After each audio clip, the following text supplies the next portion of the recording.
Hi, my name's Lot, and I used to be really fucking fat. I'm not really that fat anymore. It's actually been requested a few times to talk about how I got fat, and I kind of wanted to do a video like this anyway eventually, but I kind of was putting it off and I was putting it off, but now I've actually had a few people ask me to talk about it.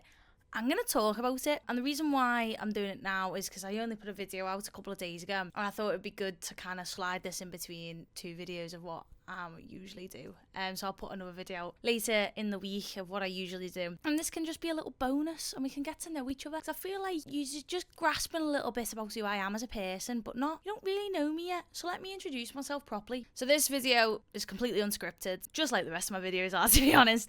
This is purely from the heart, and we'll see where it takes us. My name's Lot, I'm 27 years old, I currently work as an analytical chemist, and I got fat. Maybe should we start from the beginning? Let's start from the beginning. I grew up, as you can all probably tell, in a place called Liverpool in the northwest of England, and I grew up with a poor single mum, and a lot of my childhood was disrupted, and I won't delve too deep into that here, because that's not what we're all here for, you know what I mean? We're all here to watch me laugh at people eating ridiculous amounts of food. We're not here to hear my sob story, are we? But I feel like the context is important, and I feel like a lot of people will relate to me. I was placed in loads of different schools as a kid, and as a teen, we weren't well off, right? Which led to a food insecurity mindset as a kid. I started hiding food as an early teen. I would hide junk food. However, I was not a fat kid or a fat teenager. In fact, I was quite slim, quite noodly actually. And as this video goes on, if you are listening and not watching, I am going to put pictures and videos up around me to give historical context. I was also badly bullied in school, never got a break really turbulent childhood. Unfortunately, as I'm sure all of you are aware watching, there is a direct correlation between class and education, and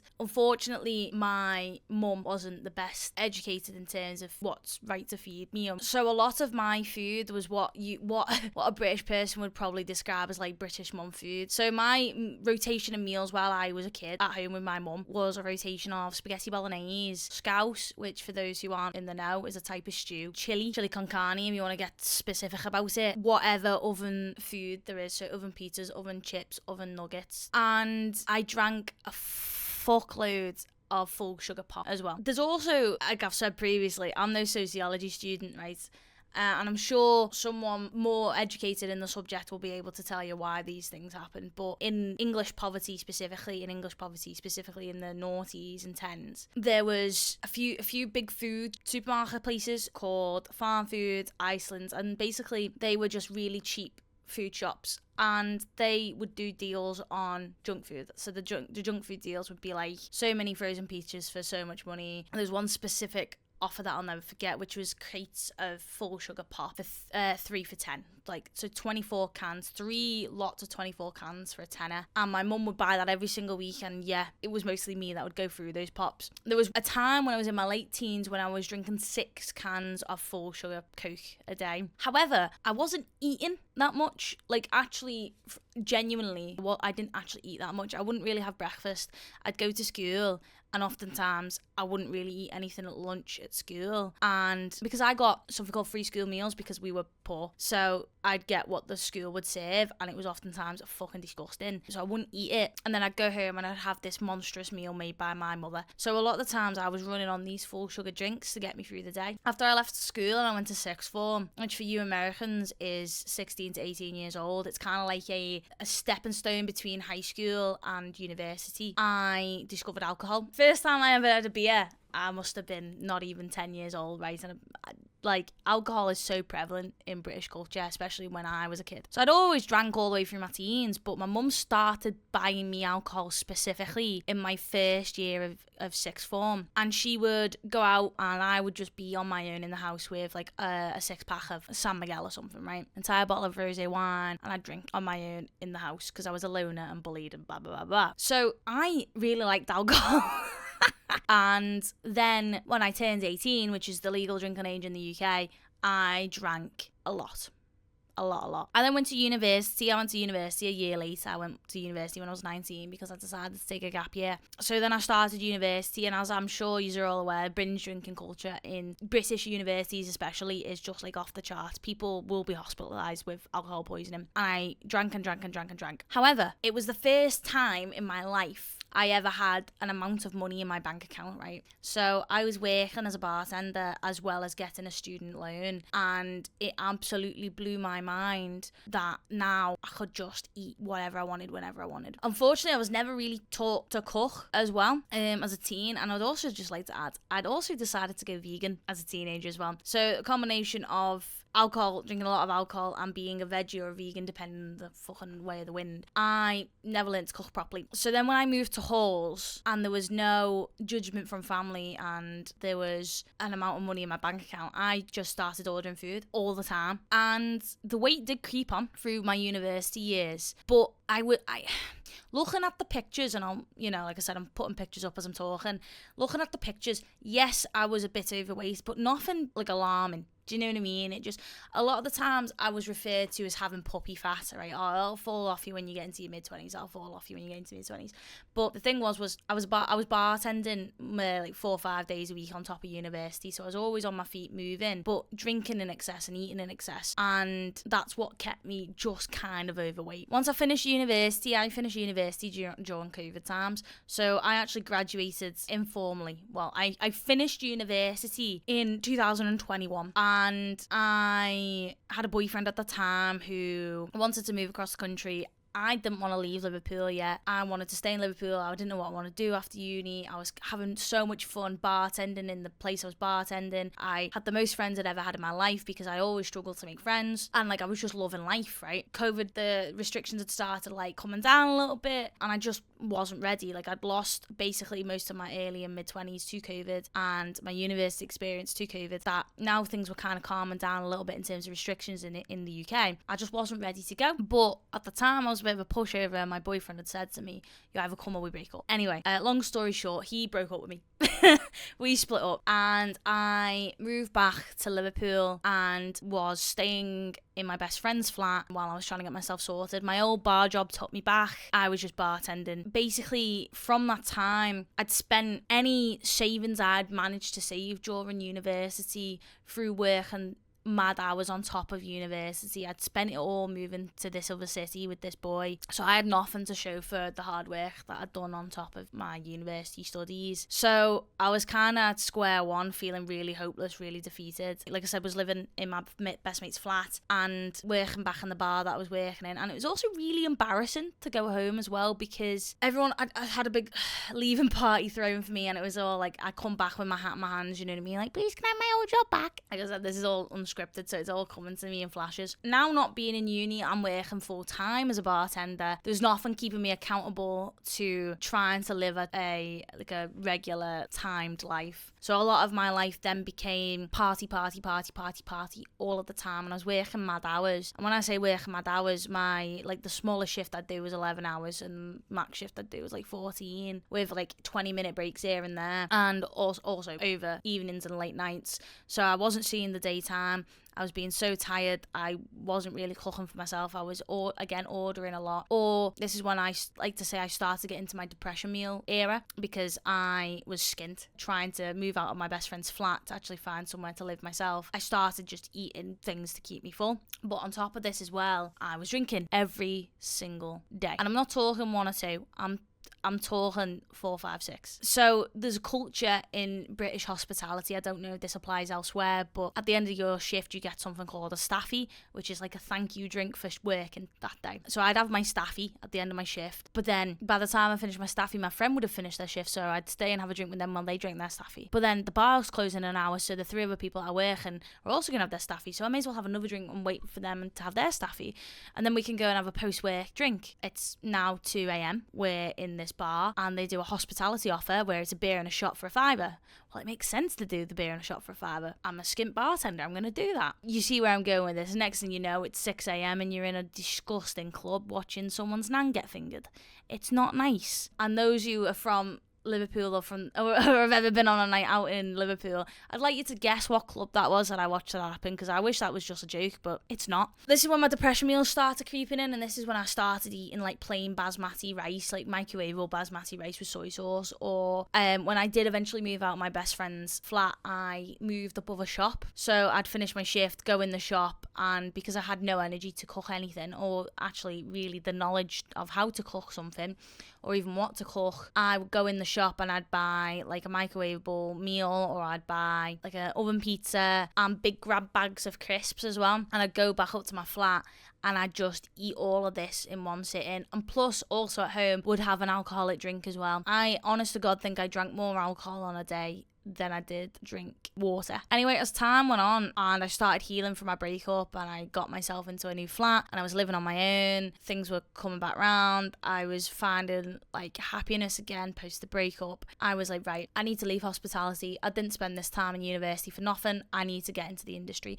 And that's when I got my first industry job as a lab analyst for a big nasty company. When I started interviewing for these big girl jobs, as I like to call them at the time, I realised that a lot of my smart clothes didn't fit. And I'm not just talking won't button up, I'm talking couldn't even get the button to touch. And I remember being just devastated, because a lot of what I wore, which is I'm sure you'll see in the pictures, is baggy hoodies, baggy clothes, baggy pants, because I was just drowning my body in these clothes to hide from what I was doing, what I'd done to myself. That was kind of a like, fuck, I'm really fat. I had to go out and I bought some really cheap interview clothes to get these interviews sorted, and I obviously got this graduate job in this big nasty company I started. And again, I discovered a lot of my clothes just didn't fit anymore because I was recycling the same clothes every day to just work in the bar. That was really embarrassing, having no clothes to wear to my now lovely brand new big girl job. That was the light switch for me moment, was the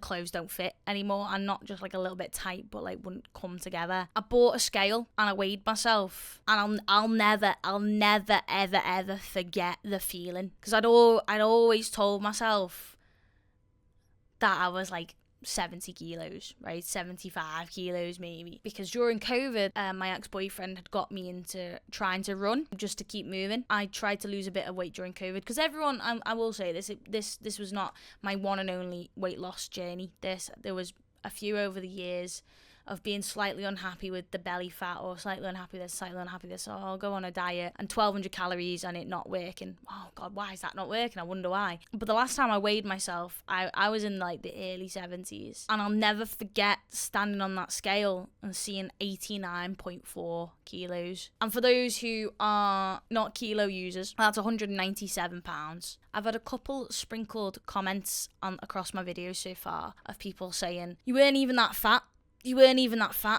If you think that was not fat, you have, your perception of fatness is skewed, and you need to you're either coping with your own body, or you can't actually, your perspective is just fucked, because 200 pounds on me is looks bad objectively. Like, you've all seen me like stood up, like I've got really lanky arms and legs, like it was all, yeah, it was nearly 200 pounds, and I just was like, holy shit, man. I was on fuck all money at my first job. I was on £19,000 as a graduate, right? My rent was half of my monthly salary plus all my bills on top, so I had nothing left. Found out that through my job, they run like a partnership with one of the local health clubs of a discounted gym membership. So I got a discounted gym membership. I wanna hug that girl so bad. I remember exactly how I feel walking into that gym. It wasn't like your traditional gym, it was like more of a health club sort of vibe. I just started walking on a treadmill. For context, I come from a family of athletes, which is hilarious considering what I was. And I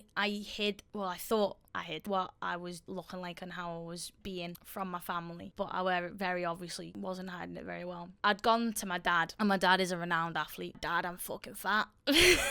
And my dad went, thank fucking God. I'll never forget this conversation. My dad was actually on the blower to me. Thank fucking God, let's sort it out. So I tried for a few weeks in secret to do it on my own, because I was so ashamed, and that's literally the best word for it. was ashamed. I was ashamed of what I'd done to myself. I was so fucking ashamed. After a couple of weeks of the scale not really moving, I reached out to my dad and I said, Dad, I need help. This is one thing that I got asked was, did I get a PT? Very, very, very luckily, my dad wrote me something very basic. And he also did, well, it was actually my stepmom. Very luckily, my stepmom made me a meal plan because my stepmom's also an athlete. She didn't teach me anything about calories. She didn't teach me about macros. She didn't teach me any of that. She just went, if you can prove to me that you can eat this plan for the next 2 months, we'll go from there. I started my weight loss journey in May of 2022 at almost 90 kilos, and by December 2022, I was 75-ish kilos. And that was purely through following this meal plan. And then eventually, after 2 months of following the meal plan that my stepmom had set for me, introduced the concept of calories to me and macros, and started slowly like explaining things to me and letting me have a bit more freedom and making decisions for myself. During this time as well in 2022, I was following this very basic 3-day gym plan that my dad had wrote for me. But I was scrolling on Instagram one day and a local gym, a local strength gym, was advertising powerlifting trial for £1 or something daft like that. I think it was like £2 for 2-week trial. And essentially this gym would pair you up with a coach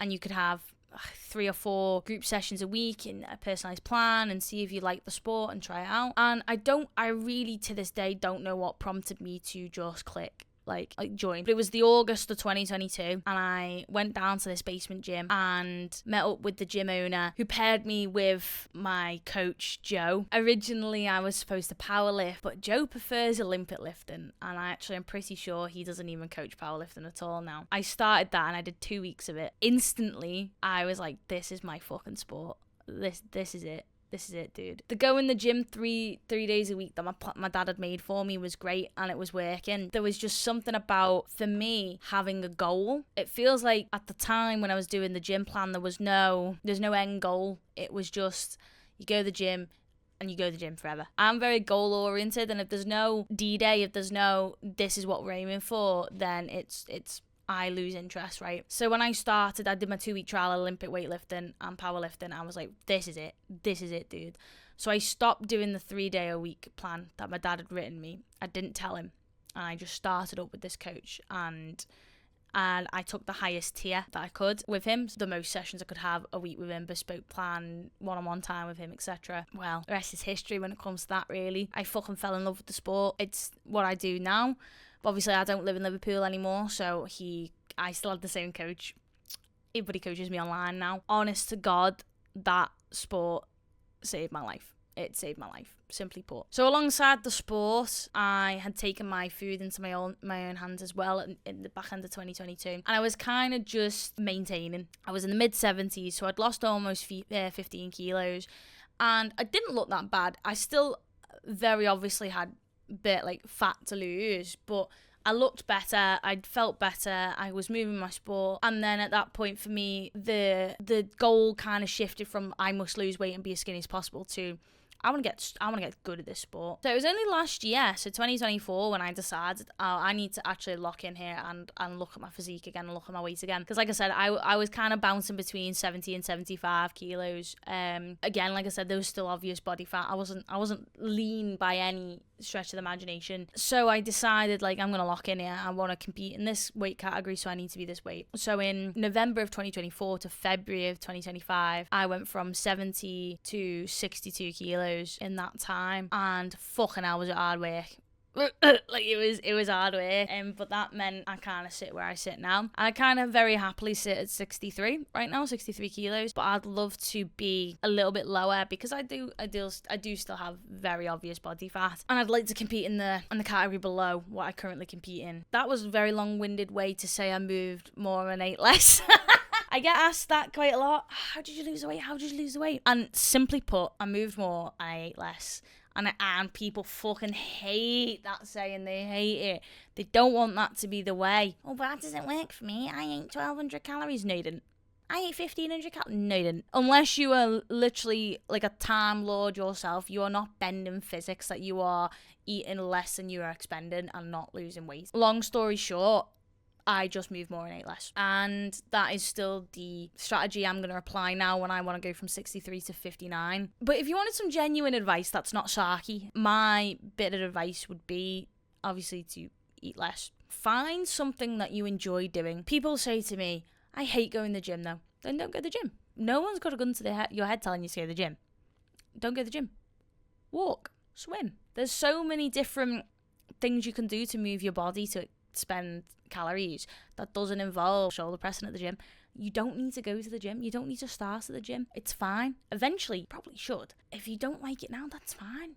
Just find something you enjoy. And I know this is preached a lot, but like the time's going to pass anyway. Also, to not view it as a fix-all, as not to view it as I need to diet for this amount of time and then I'll be skinny, or diet for this amount of time and I'll lose body fat. You have to accept that your lifestyle is fundamentally going to have to change. If you want to become a fit person, you have to be a fit person. There's people that say to me, oh, I can't do it. You can. You absolutely fucking can. You just have to want to do it. I do believe that everyone has the capability. If I could do it, you can do it. I hope this answered the questions I've been getting of what did you do? To summarise, I got fat because I ate too much and I drank too much and I went through a heartbreak and gave up on myself. I decided I needed to do something about it, because if I've made it this far in loving myself in terms of leaving hospitality and pursuing a career, then surely I want other aspects of my life to be better. And then I found eventually something that I enjoyed doing to keep me moving day by day, because I absolutely would have quit if I was just doing a 3-day push-pull legs. At that point, that is, I would have quit, because that bored the hell out of me. Simply put, I ate less and moved more, and I wanted it. I hope I answered all your questions. Weight loss and getting fit is simple, but it's not easy. It's a pleasure to be here and be alongside you guys that watch these videos or this type of content while you're stood on the treadmill, or while you're on the Stairmaster, or while you're moving weights. Like, it's a pleasure to be a part of your journeys and to hear about your journeys as well. Like, I've not only been on the platform for like fucking 5 weeks or something like that. The amount of comments I already get with people telling me that you're down this way, you're down that way, or this happened in your life, but you're moving through it. It's a fucking pleasure. Like, it's an absolute pleasure. But yeah, if I didn't answer any specific questions, feel free to drop them below. I'll pop another video out this week. Like, this isn't the only video I'm providing, because I do realise that this hasn't been as funny as my other stuff. But I hope this kind of gave you a little bit more insight of who I am. Obviously, there's a lot more to it, and I left a lot out, but without I'm so sad on the internet. Like, I don't want to be doing that, you know what I mean? So I hope this gave you a little bit of a parasocial relationship with me now that you know, now you know a little bit more about me. But yeah, until later in the week, I will see you later. What a fucking pleasure this is. I love this. Pow, pow.